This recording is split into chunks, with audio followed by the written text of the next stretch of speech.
Damage attracts damage, like chaos is a magnet. I haven't seen Sid for over a month. Never called the librarian back. I'm still homeless, crashing on couches with a pocket full of change and a bar ticket. But tonight, it's my birthday party at a local bar. And in walks my perfect poison, Sid. She said she was just in the neighborhood. Didn't even know it was my birthday. It's all just one big happy accident. She hangs in the back corners. My friends are buying me rounds. But an hour later, she brings me a cocktail and slides her hand up my leg. I don't stop it. It's closing time, and a friend of mine offers me a couch to crash on. But Sid whispers in my ear that a birthday boy should unwrap presents in a bed. No, Sid, come on, we talked about this. She says, even for old time's sake? I said, no, I don't think it's a good idea. She slides her hand further up my leg and says, what about just a ride to your friend's house? Say, all right, but nothing more than that. She says, nothing more than that, and draws a halo above her head. When I get in her BMW and she slams on the car locks, I realize I may have made a mistake. As she guns her car to the parking lot going 46 in a 25-mile-per-hour zone, there's a slur in her voice I didn't seem to notice before. And she gets real cold and quiet when she says, anyone can learn to love anyone. It just takes time. She's not even looking at the road, just at me. Sid, can we please slow down? We hit a speed bump so hard my head smashes against the ceiling. She's going off on a list how if I just knew myself better, that I would know I was already in love with her, that I should stop lying to myself. Her engine is revving, horns are blasting. I realize I might have to jump out of a moving fucking car. Every action movie I've ever seen is replaying through my head on how to hit the pavement in some perfect slow motion roll. We blast through a traffic light like it just wasn't red enough. Jesus Christ, Sid, can you fucking slow down? She said, you want me to slow down? Is this relationship going too fast for you? A man pushing a shopping cart dives his way out of her headlights. We blast through a three-way intersection way too fast. Says there's an easy fix to this, an easy fix. All you gotta do is tell me that you love me. I say, Jesus Christ, Sid, I love you, stop the car. She says, love doesn't stop. I watch the traffic light fly above me.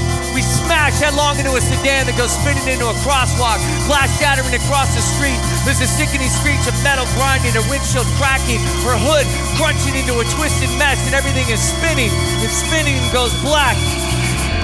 And then it's silence. Except for broken glass twinkling to the asphalt. I sit there heaving for a second, move my toes in my boots. My forearms are wet with spit that flew on impact. The other car is 50 feet ahead, spun out on a crazy axis. There's a woman at the wheel holding her head, checking for damage. I turn to Sid, blood's trickling down her forehead. You all right? She says, I knew it. I knew that you loved me.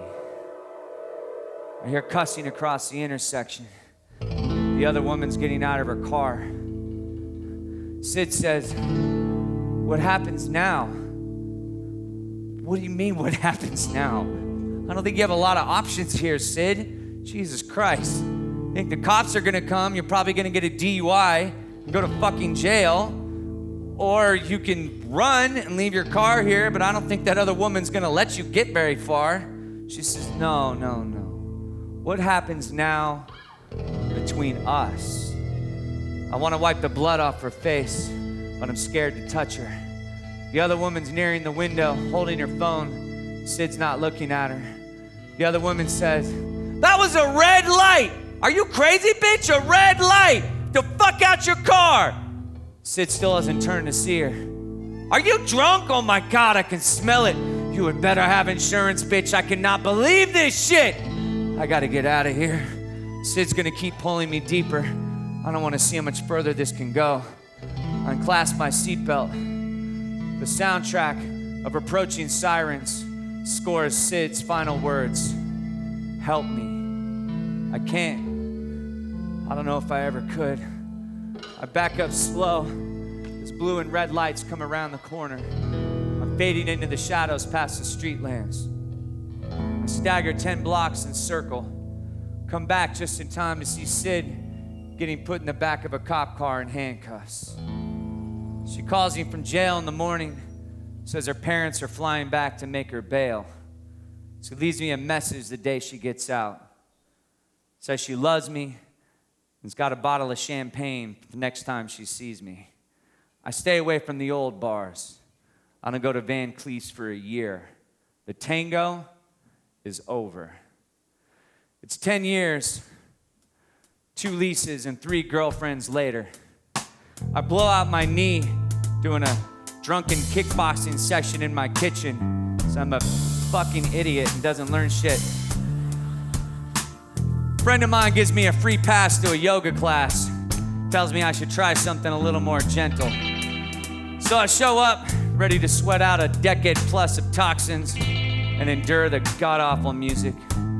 I unroll my mat, and at 8 p.m., in walks the instructor, and it's Sid.